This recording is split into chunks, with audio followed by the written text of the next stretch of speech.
Okay, real quick. So here we are back with the canner. It's been steaming like this, I don't know if you can see it, for 10 minutes, which is what you want to do. The little red dot is up right here, and I'm going to put the weight on it and start timing it. So we're going to set the timer.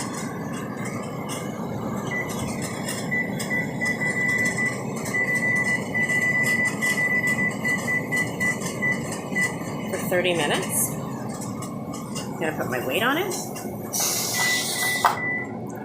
And when this comes back up to pressure at 10 pounds, this will start steaming again, this will start rocking, and that's when we start the timer.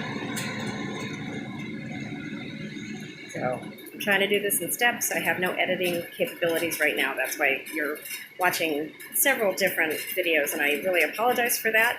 But just follow along in the series with me, and you'll get the whole video series. Thanks for watching.